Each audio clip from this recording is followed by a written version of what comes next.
I once was lost, but now I'm found.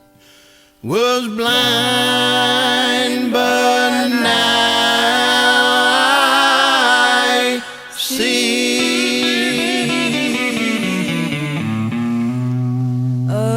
Amazing grace, how sweet the sound that saved a wretch like me. I once was lost, but now I'm found. Was blind, but now I see. 'Twas grace that taught my heart to fear, and grace my fears relieved. How precious did that grace appear the hour I first believed.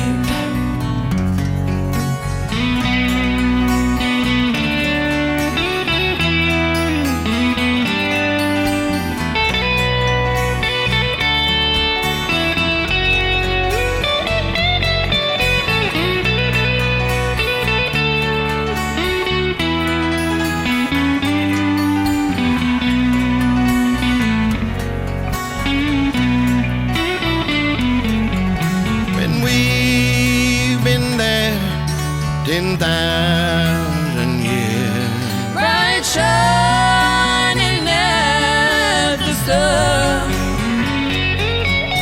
we've no less days to sing God's praise than when we first begun. If you are lost, you can be found, and from sin be set free.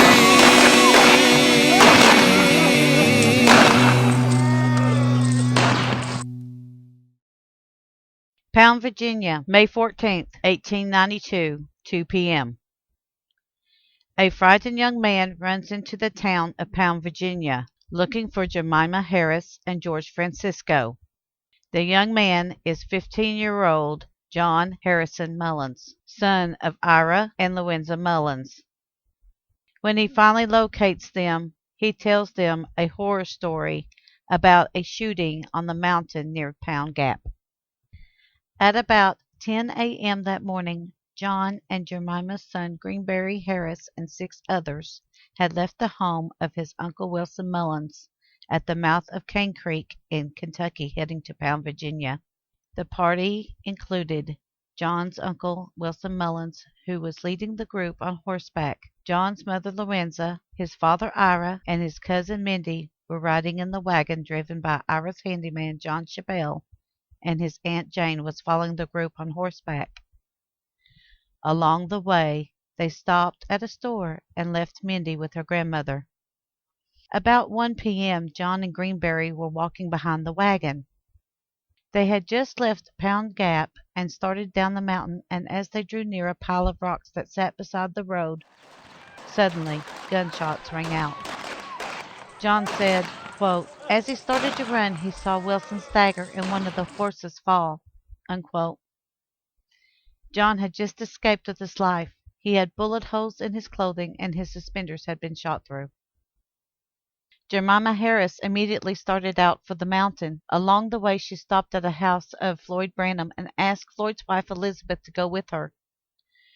Robert Mullins, who lived about 3 miles from Pound Gap, and John Bentley, who lived in Kentucky, were traveling that day and arrived at the scene shortly after Jemima and Elizabeth. What they found was a scene straight out of the Police Gazette. Mrs. Mullins was found shot through the breast. Her husband had received 8 bullets in the head, shoulders, and thighs. John Chappell was struck 6 times. Greenberry Harris had been shot in the head twice and once in the heart. Wilson Mullins was shot 1 time through the heart. The horses had been killed and the wagon had been riddled with bullets. However, the body of Jane and her horse were nowhere to be found. Ira's sister Amanda Jane Mullins had escaped riding back up the mountain heading for home. As she rode into Cane Creek, now Camden section of Jenkins, she was screaming, quote, "Everyone's been killed but me," unquote. The alarm spread quickly, and many people were at the scene within an hour or two. Thanks to the help of John and Jane, a picture of what happened was starting to come together. According to John, he had ran for half a mile before the shooting had stopped. Jane had stated that when a pause in the gunfire came, she yelled out, quote, "Boys, for the Lord's sake, don't shoot any more. You've killed them all now. Let me stay here with them until someone finds us," unquote. Jane then stated that the men yelled at her 3 or 4 times, cursing and threatening her. Jane said that she thought that one of the men had sounded like Calvin Fleming, and the other may have been Doc Taylor, and that a third man, who may have been Henry Fleming, asked that she be let go. Then one of the others cursed her and yelled, quote, "Take to the road, or we'll kill you too," unquote. On Jane's word, a massive manhunt was started for Marshal Benton Taylor, also known as the Red Fox, and the Fleming brothers, Calvin and Samuel Hennin. The Pound Gap Massacre, as it came to be known, was shocking on several levels. The greatest shock of all was the person suspected of committing the heinous act. Over the next week there were multiple sightings of Dr. M.B. Taylor and the Fleming brothers. Curiously enough, in these sightings they were never described as being men who were on the run. Just over 3 weeks had passed before the first arrest attempt is recorded. Deputy Sheriff John Miller and 22 men had gotten the word where Taylor and the Fleming brothers were and went to arrest them. The story goes that they were hid out in the, quote, "cliffs of the Cumberland," unquote. The posse approached the site openly with no resistance. However, it is said that one of the deputies slipped in the mud, and his gun went off, starting a battle that ended with Henry Fleming being severely wounded. But none of the men were captured that day. Doc Taylor would make his way back to his home in Wise and hid out in his attic for several days afterward, believing that the lawmen were not interested in arresting him, but rather in his death. The Flemings went into hiding, and it would be nearly 2 years before they would be found. Dr. Marshall Benton Taylor would be arrested without incident in July 1892 in Bluefield, West Virginia by W. G. Baldwin of the Baldwin Detective Agency as he tried to jump a train heading south. Taylor had remained hidden in his house until his son Sylvan Taylor convinced him that he needed to leave the area.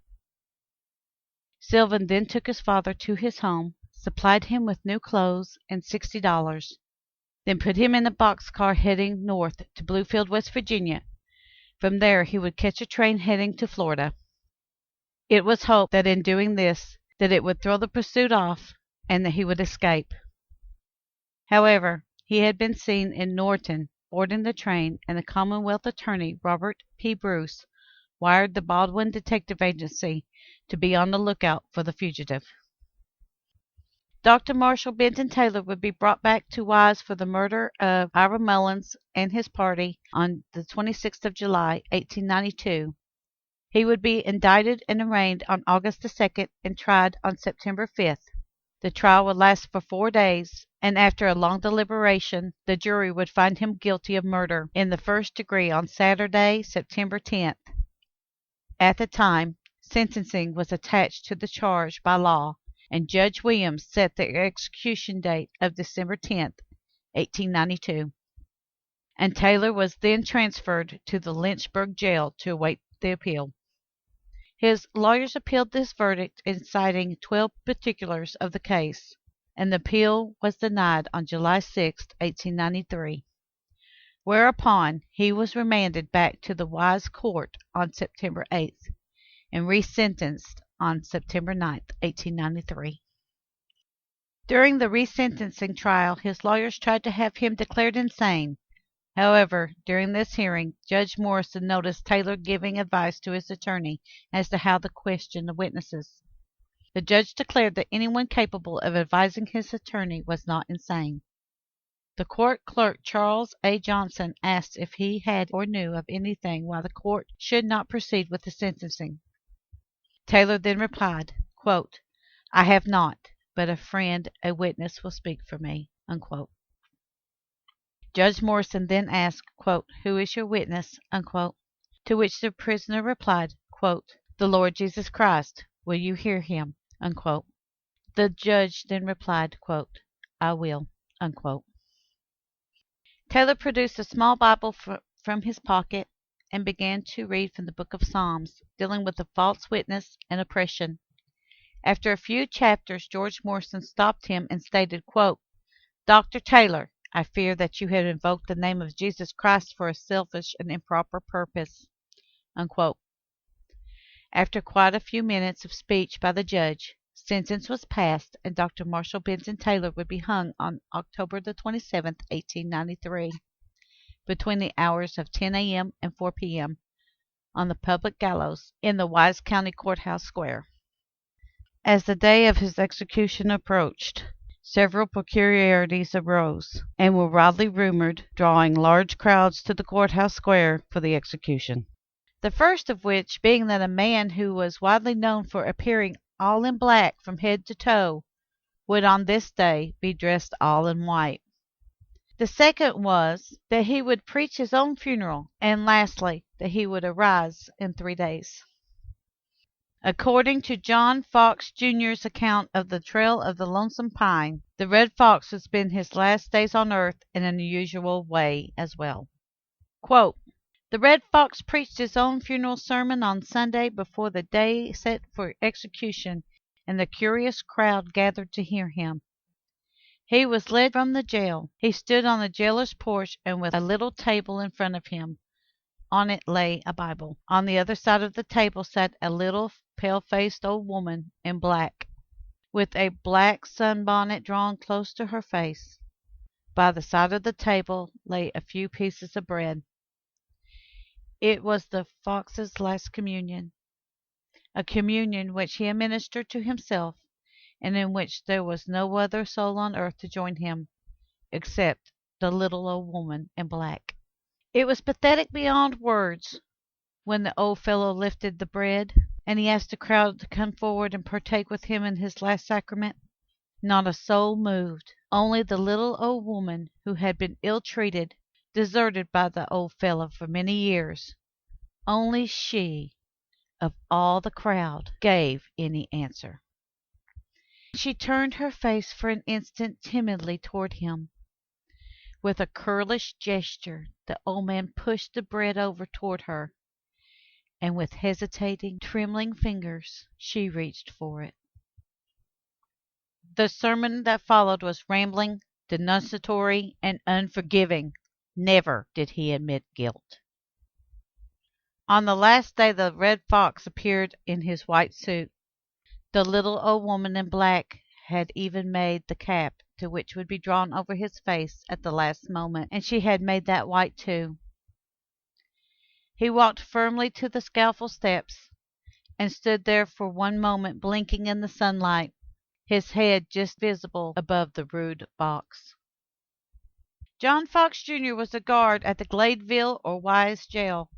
His work was based on several people of the mountains of Virginia and Kentucky, although the work is what is now called faction, a blending of fact and fiction. Like any story based on truth, it contains a hint and clues that if followed can lead to a wealth of knowledge.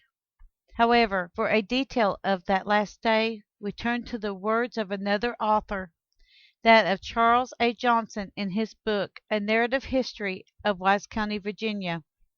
Quote, "At 2 o'clock he was brought into the enclosure that surrounded his scaffold. The condemned man was attired in snow-white linen from neck to foot.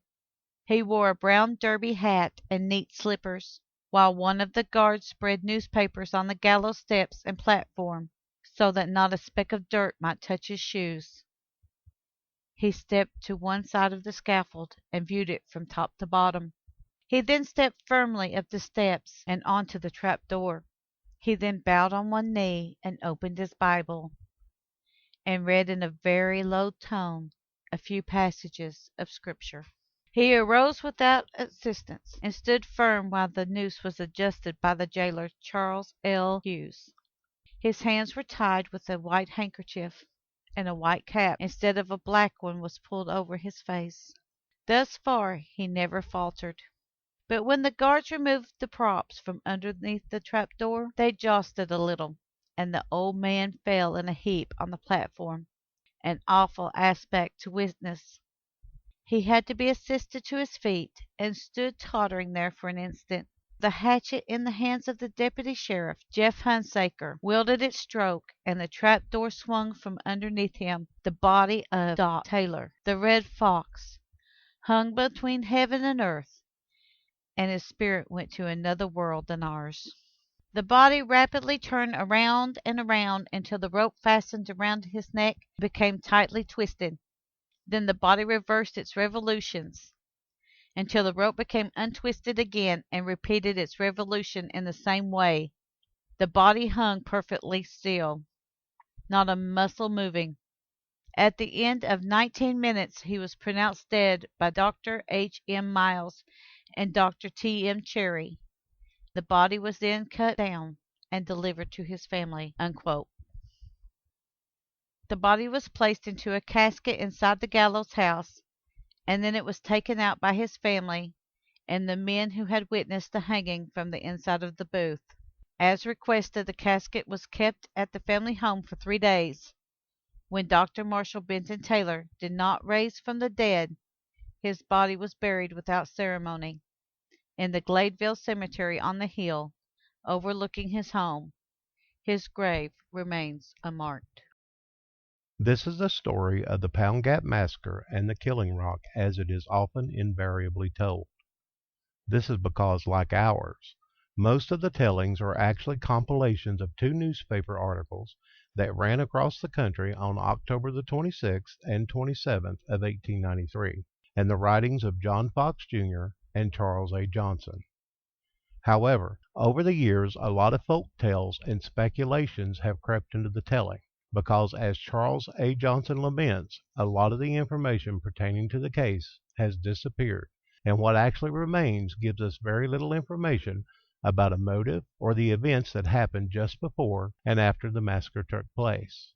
These folk tales and speculation, while trying to answer some of these questions, have actually caused even more confusion and have unfortunately given rise to even more unanswered questions and mysteries surrounding the Killing Rock Massacre. This is because often what we know as history is nothing of the sort. It is actually stories that are based on what the teller knows at the time of the telling. For instance, everyone saw Dr. Taylor preach his funeral dressed in white. They saw him come out of the courthouse and walk across the square and enter the gallows house. After a short time they saw him stand and someone put a white hood over his head and place the noose around his neck.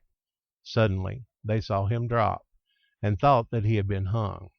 But after a few moments he had stood back up with assistance from other people. Then the crowd immediately saw him drop once again. This time the rope swung back and forth and twisted round and round. After 19 minutes it was announced to the crowd that Dr. Marshall Benton Taylor had died of strangulation. This account is very different from all the recorded stories. However, this is the actual history as it would have been witnessed by those outside the gallows house. In fact, the way the house was made, the crowd could only see the head and shoulders of Dr. Taylor and the person who placed the hood and noose around his neck.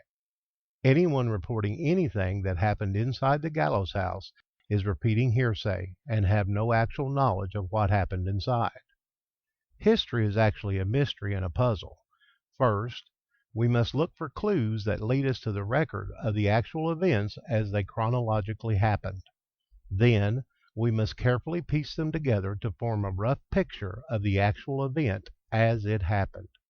This is often a daunting task, as we must carefully examine each piece of the puzzle to remove the conjecture and opinions of the person who recorded the event. One of the largest mysteries of the Killing Rock has been the reason behind the massacre itself. Why did a respected doctor and ex-lawman suddenly go to such extremes as to plan and stage a massacre? There have been many stories written about it. in most saying that it was a preemptive attack due to the price put on his head by Mullins after a shootout at the Wise courthouse. However, in studying the Red Fox, we find that the man feared little. So why did he supposedly react the way he did to such a threat from a paralyzed man? Then there is the Fleming brothers. Most stories look at them as ex-Confederate hired guns. Quite a few of the stories mention a robbery. Supposedly, the Mullins family had at least $1,000 on them that went missing and has never been recovered. Of that, supposedly $75 has been accounted for. So what happened to the rest of the money? There are word-of-mouth stories saying that it was hidden somewhere on the mountain. If so, no one has claimed to have found it. Then there is also the most asked and by far the most speculated question of the entire story. Was Dr. Taylor hung for the crime? As we have already stated, the biggest reason for these questions and mysteries stem from the fact that very little information is given of the backstory and almost nothing is mentioned about the events before, during, and after the trial. Nor is there any information given on Ira Mullins, other than the fact that he was a crippled moonshiner. This project was started simply to tell the tale, as it were, in an audio-video presentation. However, while trying to sort out the events as they actually took place, we encountered what looks to be, for all intents and purposes, a concerted effort to actually hide evidence pertaining to the case. For instance, according to the Library of Congress and the University of Virginia, the local newspaper from the time, the Big Stone Gap Post, has lost all issues between the dates of May 5th and December the 22nd, 1892.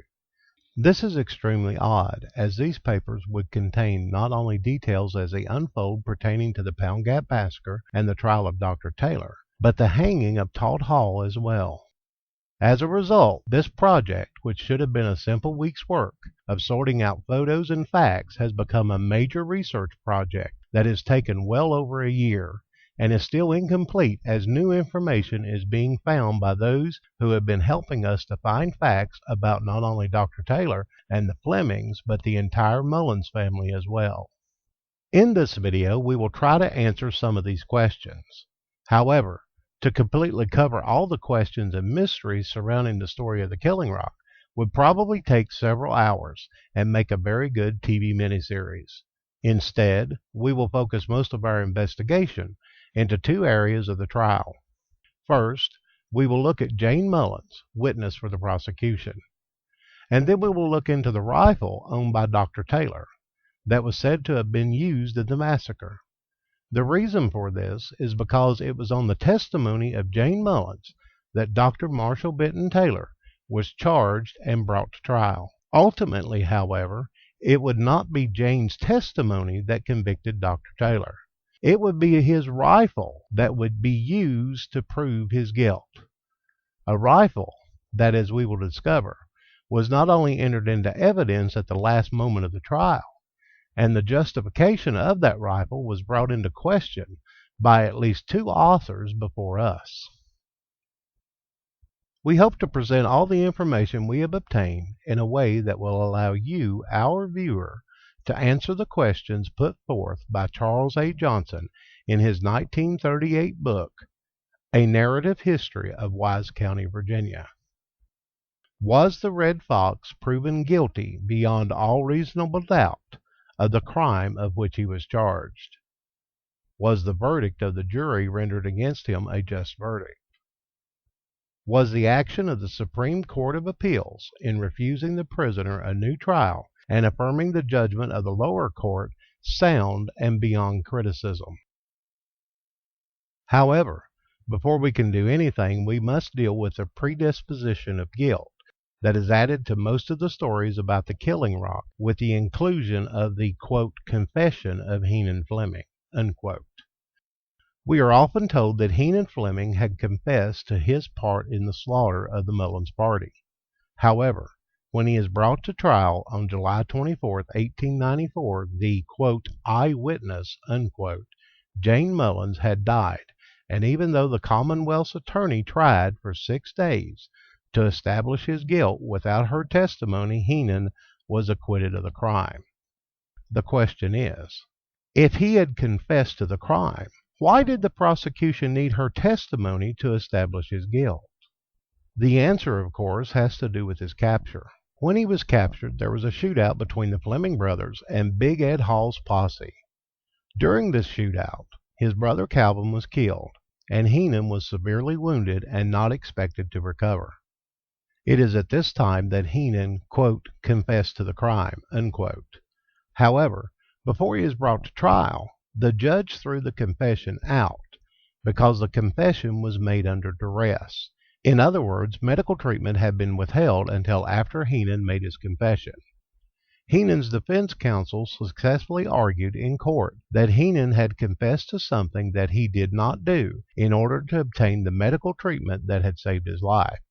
The judge sided with the defense, and the confession was rendered inadmissible. Most stories do not add this little technical detail, and as we will discover after the trial of Dr. Taylor, the testimony of Jane Mullins may have not been enough to establish the guilt of Heenan Fleming. But before we go into that story, let us first look at the man accused and executed for the crime, and the backstory that may have led to his supposed actions.